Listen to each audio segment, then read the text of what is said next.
Page 27, Marching on Main Street. Nothing new here, we're just more with phrases and slurs and stuff. 2 lines long, treble and bass clef, 4/4 time, we're quarter notes, half notes, a whole note. We got some quarter rests in here. Okay. Let's take it one hand at a time, make sure we got the notes and rhythms. I'm going to start with the right hand. It comes in the 3rd measure with little finger on G here. That puts the hand here.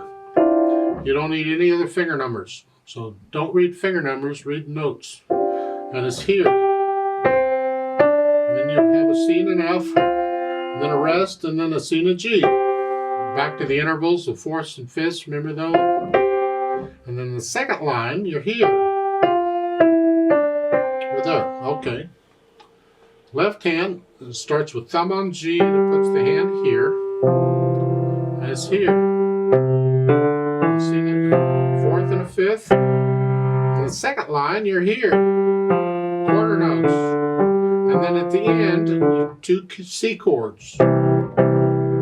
Okay, put the hands together. Here, it's rest.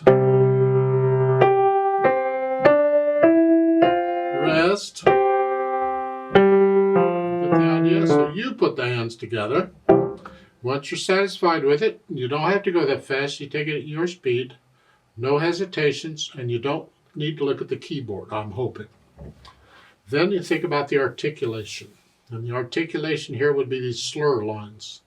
Now this is a good example of a difference between a slur and a phrase. A slur is just an indication to connect the notes. A phrase is a musical sentence or a musical thought. I have the lines here. That's the slur because that is not a sentence. So that's not a full musical thought. It's just part of a thought. But if I add the half note chord to it, that completes the thought. That could be one phrase. So the phrase could be the first 2 measures, but there's no phrase line. As I said before, you don't have to have a curved line for a phrase. Sometimes you do, sometimes you don't. And how do you know? Well, the music tells you. You explore, you experiment, you study the music.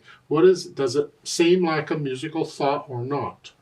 Now the slur line here, you connect these up to the rest, but the phrase, again, you don't connect everything in a phrase all the time. You can have like rests in between them. Yeah, it's still a musical sentence. And then here, it's still a sentence, could be.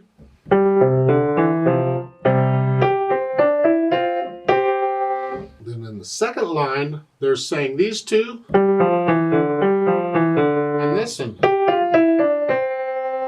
Well, in my mind, that whole thing is a sentence.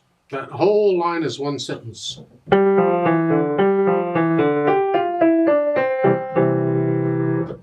It makes sense to me. So, to me, I would want to connect that whole line together. Even though it's slurred this way, between them, but as I said before, you don't always lift up before and after a slur. You do a phrase, but not a slur.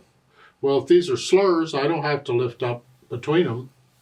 All the slur is telling me is to connect the notes in the slur. Connect these. Don't disconnect them. That kind of a thing, because we could do that too. See, so we connect them.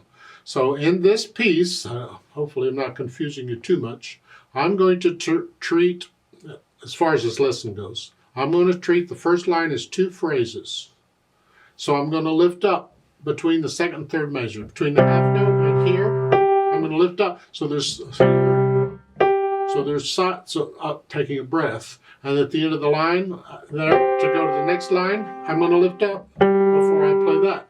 It's the end of a phrase. But in the 2nd line, I'm going to connect the whole line together.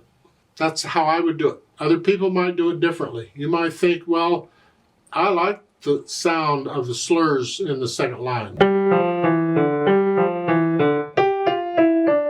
You know, I like that lift. That's part of interpreting music, and that's what makes it exciting, because you got different people looking at the same piece of music with the same markings, and they'll play it differently. And that's interpretation. I think that's wonderful. It'd be boring if everybody played it the same way all the time. So you're going to have to decide for you, or if you have a teacher, they will decide for you while you study under them. Then when you get another teacher, they may decide something else. You do what your teacher is telling you to do while you study under them. And I've had, I don't know, like 5 concert pianist teachers, and they were all different. But once I finished with them, then I could kind of take all their stuff and mix it together to make it my approach. And you can do the same. So however your teacher says is fine, do it their way. But I'm suggesting you might try this. And it's not the only way to do it. So once you have the articulation sort of figured out, the slurring and phrasing, then we'll try the dynamics. Well, it's F. Back to forte, which means loud, and you'll have to decide what loud is. Whatever loud is. Lots of weight, and keep the wrist loose here. Don't stiffen up. Yes.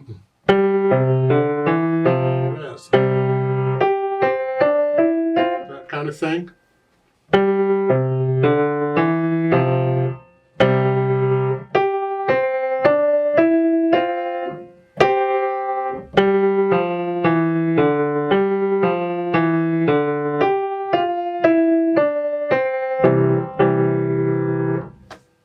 Let's play it together slowly and double check the notes and the rhythms. I'm not going to do any dynamics. There isn't any really, but I'll give us 4 counts slowly. You should be playing the same note I'm playing at the same time I'm playing it. 1, 2, ready, go.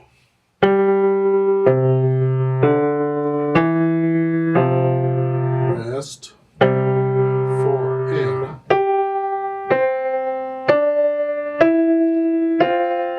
Rest and 4 and.